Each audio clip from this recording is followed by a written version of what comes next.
Shalom saudara-saudaraku, kita telah memulai ibadah di gedung gereja terutama atau dikhususkan untuk penabisan beberapa saudara kita ke dalam jabatan gerejawi dan pelantikan majelis baru periode pelayanan 2020-2024. Namun masih banyak kita yang harus beribadah di rumah-rumah oleh karena aturan atau tatanan kehidupan baru yang harus kita ikuti untuk memelihara kita tetap sehat. Oleh karena itu, saya tetap membawakan firman Tuhan untuk saudara yang ibadah di rumah-rumah sesuai dengan jadwal yang tersedia bagi kita, yakni di Puji dan Janji untuk hari ini. Saudaraku, introitus kita pada hari ini dari Yesaya 43 ayat 1. Saya ambil atau saya bacakan bagian yang mengatakan demikian. Janganlah takut, sebab aku telah menebus engkau. Aku telah memanggil engkau dengan namamu. Engkau ini kepunyaanku. Demikian introitus kita. Kemudian pembacaan Alkitab dari Ulangan pasal 7 ayat 6 sampai 12 yang saya bacakan demikian. Sebab engkaulah umat yang kudus bagi Tuhan Allahmu, engkaulah yang dipilih oleh Tuhan Allahmu dari segala bangsa di atas muka bumi untuk menjadi umat kesayangannya. Bukan karena lebih banyak jumlahmu dari bangsa manapun juga, maka hati Tuhan terpikat olehmu dan memilih kamu. Bukankah kamu ini yang paling kecil dari segala bangsa? Tetapi karena Tuhan mengasihi kamu dan memegang sumpahnya yang telah diikrarkannya kepada nenek moyangmu, maka Tuhan telah membawa kamu keluar dengan tangan yang kuat dan menebus engkau dari rumah perbudakan, dari tangan Firaun, Raja Mesir. Sebab itu haruslah kau ketahui bahwa Tuhan Allahmu, dialah Allah yang setia, yang memegang perjanjian dan kasih setianya terhadap orang yang kasih kepadanya dan berpegang pada perintahnya sampai kepada beribu-ribu keturunan. Tetapi terhadap diri setiap orang dari mereka yang membenci dia, ia melakukan pembalasan dengan membinasakan orang itu. Ia tidak bertangguh terhadap orang yang membenci dia. Ia langsung mengadakan pembalasan terhadap orang itu. Jadi berpeganglah pada perintah, yakni ketetapan dan peraturan yang kusampaikan kepadamu pada hari ini untuk dilakukan. Dan akan terjadi karena kamu mendengarkan peraturan-peraturan itu serta melakukannya dengan setia, maka terhadap engkau Tuhan Allahmu akan memegang perjanjian dan kasih setianya yang diikrarkannya dengan sumpah kepada nenek moyangmu. Demikian pembacaan kita, saudaraku. Berbahagia saudara yang mendengar, merenungkan, dan melakukan firman Tuhan ini dalam hidup sehari-hari. Haleluya. Haleluya. Haleluya. Haleluya.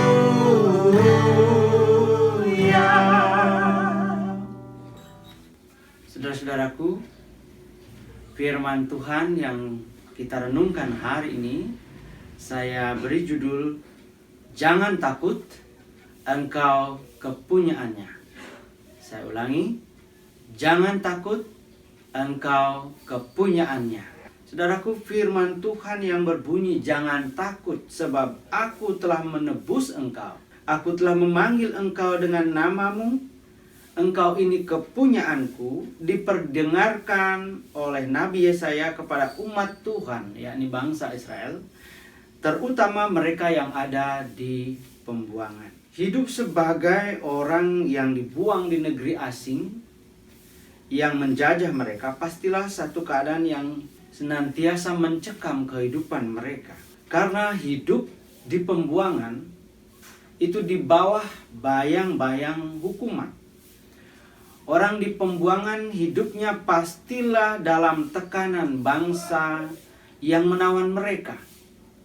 Kalau mereka melakukan kesalahan atau penentangan terhadap perintah orang yang menawan mereka atau bangsa yang menawan mereka, maka hukuman segera menimpa mereka. Nyawa mereka menjadi taruhan setiap hari kalau mereka melakukan kesalahan. Karena itulah firman Tuhan melalui Yesaya tetap menghiburkan. Jangan takut, engkau ini kepunyaanku. Saudaraku, ketakutan serupa pernah dialami umat Allah ketika mereka sedang dalam perjalanan menuju tanah Kanaan. Mereka sudah berada di Araba Yordan, atau di seberang sungai Yordan. Kira-kira 11 hari perjalanan dari Gunung Horeb, di mana mereka sempat berkemah untuk menantikan Musa menerima hukum 10 di Gunung Horeb. Saudaraku, tanah Kanaan memang tanah perjanjian bagi umat Tuhan, yakni bagi Abraham, Ishak, Yakub dan keturunannya. Tetapi negeri Kanaan ketika mereka tinggalkan pada waktu paceklik di sana, ya, kita ingat keluarga Yakub mengungsi ke Mesir pada saat Yusuf menjadi adipati di sana. Maka tanah Kanaan itu mulai dihuni oleh orang lain atau bangsa lain. Karena itulah umat Tuhan berada di dalam ketegangan. Ini sudah berada di Araba Yordan, artinya sudah di seberang Yordan. Nah, sekarang kalau mau kembali ke Mesir, apakah mereka bisa diterima dengan baik?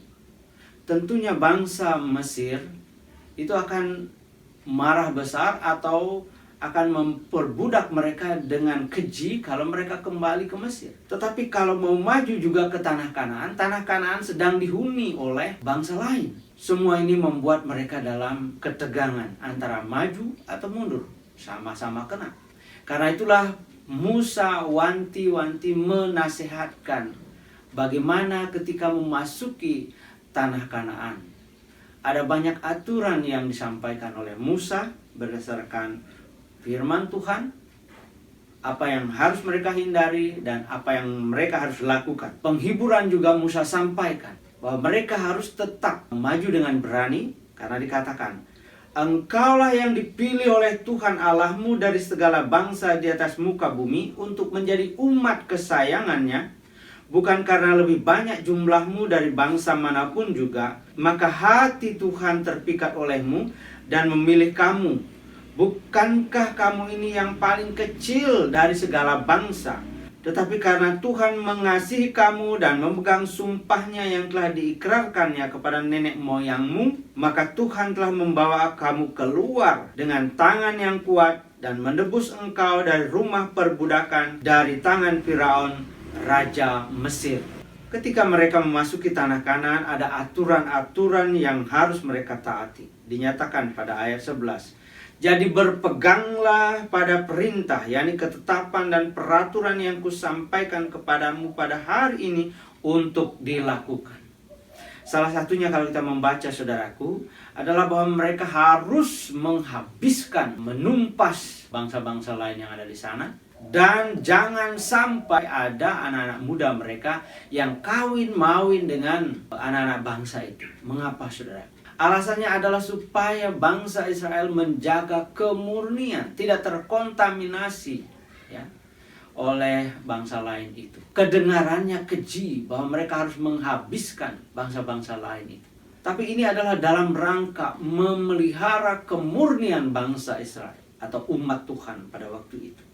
Saudara, bukankah kita juga sedang seperti umat Tuhan yang berada di seberang Yordan? Yang saya maksudkan adalah bahwa kita telah melewati masa normal, di mana kita hidup bebas, lepas dari masker dan sanitizer. Dulu kita ke warung mau makan di mana saja, boleh-boleh saja. Kita mau pergi ke pasar, tidak ada beban, tidak ada pikiran yang menghantui kita. Mau pertemuan, mau arisan, mau beribadah, tidak ada yang menghalang-halangi kita. Tetapi sekarang kita memasuki normal baru atau tatanan kehidupan baru, tetapi dengan banyak sekali hal-hal yang menghantui kita. Kalau kita pergi ke warung, kita berpikir jangan-jangan pemilik warung terpapar virus corona, sehingga kita sangat berhati-hati. Kalau kita pergi ke pasar, jangan-jangan kita tersenggol orang yang terpapar virus corona. Kalau kita mau ke gereja, jangan sampai nanti ketika bernyanyi ada droplet yang terpapar virus corona dan mengenai kita. Maka kita harus mengenakan masker dan selalu memakai atau membersihkan tangan kita dengan hand sanitizer. Saudaraku, ada ketegangan di dalam diri kita. Mau mundur udah nggak bisa, tapi mau maju dengan new normal ini begitu penuh tatanan atau aturan. Saudaraku, bagaimanapun kita kini telah memasuki kehidupan era baru atau new normal dengan tatanan atau protokol kesehatan yang harus kita masuki, mau tidak mau itu sudah diumumkan. Kita sudah dipersilakan memasukinya. Kita harus memasukinya, saudara, dengan penuh keberanian, tetapi dengan tetap berpegang pada tatanan. Sebagaimana bangsa Israel juga punya aturan tatanan ketika mau masuk tanah Kanaan. Demikian juga kita diberikan tatanan, aturan ketika kita memasuki era baru, kehidupan era baru. Saudaraku, semua ini kita ikuti bukan semata-mata kita tunduk pada pemerintah sebagaimana diatur kitab Roma, tetapi terlebih karena kita mau tunduk kepada aturan Tuhan yang dikeluarkan melalui orang-orang yang dipakai Tuhan, yakni pemerintah, menata kehidupan kita. Saudaraku, ada banyak hal yang belum kita mengerti bagaimana kita harus bersikap di era kehidupan baru ini. Misalnya pertanyaan, apakah ketika kita sudah pakai masker, semua ini akan melindungi kita dari kemungkinan terpapar virus corona? Ketika kita sudah memakai hand sanitizer, apakah kita akan terbebas dari terkena paparan virus corona? Ketika kita berusaha menjaga jarak 1,5 meter, bahkan 2 meter, apakah itu menjamin kita tidak terpapar virus corona? Ada banyak lagi pertanyaan. Sampai kapan? Ya. Lalu bagaimana nasib kehidupan kita selanjutnya? Ada banyak pertanyaan yang membuat kita berada dalam ketegangan. Tetapi ajakan saya hari ini berdasarkan firman Tuhan, saudara. Jangan takut. Kita harus terus maju, kita ini kepunyaan Allah. Bahkan kita ini dipanggil dengan nama, saudara. Penghiburan kita adalah ayat 12. Dan akan terjadi karena kamu mendengarkan peraturan-peraturan itu serta melakukannya dengan setia, maka terhadap engkau Tuhan Allahmu akan memegang perjanjian dan kasih setianya. Janji ini pada hari ini adalah bagi saya dan saudara-saudara sekalian. Mengapa bagi kita? Ya karena kita ini adalah umatnya yang dipilih Tuhan, umat kudus kepunyaan Allah. Ia telah menebus kita, Ia telah memanggil kita dengan nama. Saudara, apa istimewanya bahwa kita dipanggil dengan nama kita? Misalnya Ade Putu Nyoman, Sri Dwi, ya, John, ya. Kalau di Canggu nang Wayan, nang Made, nang Ketut, Pak John, bahwa anaknya namanya John. Saudaraku, apa istimewanya dipanggil dengan nama, saudaraku? Dapat saya gambarkan begini. Saudara punya anjing kesayangan, saudara punya kucing kesayangan. Ada kebiasaan orang yang memiliki binatang kesayangan untuk memberi nama kepada binatang kesayangannya itu. Dan memanggil mereka dengan nama yang diberikan. Saudaraku, itulah yang membedakan antara anjing rumahan yang dimiliki orang dengan anjing liar di jalanan. Itulah yang membedakan kucing rumahan yang dimiliki orang dengan kucing liar yang berada di kebun, di sawah, di semak-semak mencari makan sendiri. Mereka yang di rumah itu adalah binatang terpilih menjadi kepunyaan Sang Tuan. Dan memiliki nama. Dan nama itu melekatkan antara tuan dengan binatang kesayangannya. Seumpama demikianlah, ketika anjing atau kucing yang dimiliki itu sakit, saudaraku, maka tuan ikut merasakannya. Saya habis lumayan untuk membelikan makanan khusus bagi 2 kucing kami. Terlebih ketika Made Pusi, nama salah satu kucing kami, diberikan nama oleh istri saya, sakit ya. Wah, kami sekeluarga juga merasakan kesakitannya. Dalam arti kata, kami merasa kasihan, kami iba, dan terpikir jangan-jangan nanti kucing kami mati. Maka kami berusaha memanggil dokter. Ya, kami berusaha WA dokter dan mengharapkan dia datang untuk memberi petunjuk. Ini sudah 3 hari tidak makan, tidak minum. Ya, kami sangat khawatir Made Pusi akan segera pergi. Puji Tuhan, ketika dokter datang, Dokter Evi menyampaikan pada kami, ini dehidrasi, harus segera dibelikan pita gel, kasih air gula supaya bisa recovery, harus dipaksa sedikit, ya, ditetesi dan sebagainya. Kami lakukan dengan setia, karena ini kucing milik kami, kesayangan kami, ada namanya. Kami sangat berharap dia sembuh. Puji Tuhan, memang ketika saran dokter kami lakukan, dia sembuh. Saudara, kami sekeluarga sukacita. Kami sekeluarga merasakan bahwa kesembuhannya adalah kesembuhan hati kami juga. Saudaraku, saya pikir serupa demikian juga Tuhan yang mengasihi saudara. Tuhan yang mengasihi saya. Tuhan yang mengasihi kita semua. Yang memanggil kita dengan nama. Dengan nama saya, Yohanes. Dengan nama istri saya, Nurani. Dengan nama anak kami, Preyan. Dengan nama saudara. Saudara bisa sebut nama saudara. Nama saudara dipanggil oleh Tuhan ketika saudara memiliki persoalan dan dalam ketegangan ini. Ketika saudara taat dan setia dan mendengarkan dia. Dia memanggil nama saudara. Tetapi kalau saudara tidak mau dengar dia, ya saudara tidak dipanggil dengan nama saudara. Tetapi ketika saudara mau mendekatkan diri dan mendengar dia, nama saudara dipanggil oleh Tuhan. Ya. Dia mengingat saudara ketika saudara mengingat dia sebagai Tuhan saudara.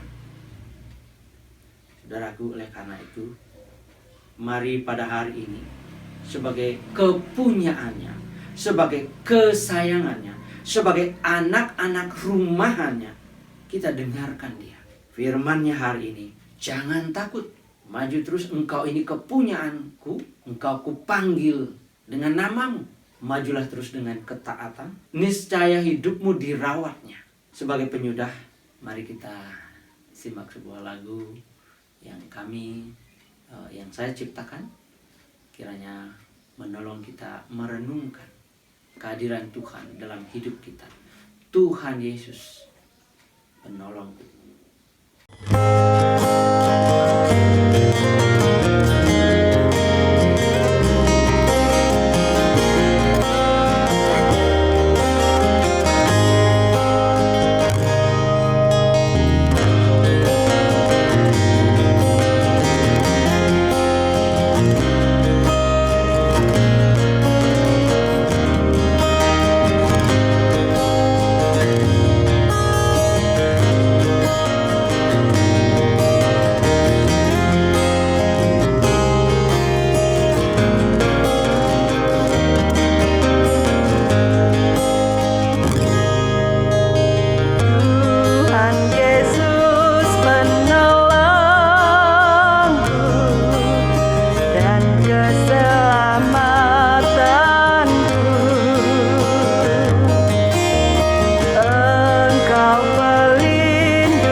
yang kehausan.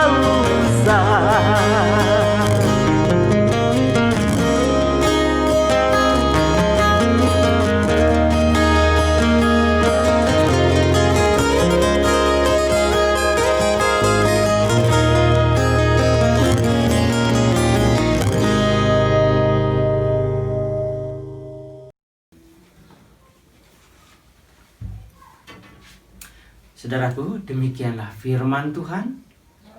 Kiranya menjadi berkat bagi kehidupan saudara hari ini. Amin.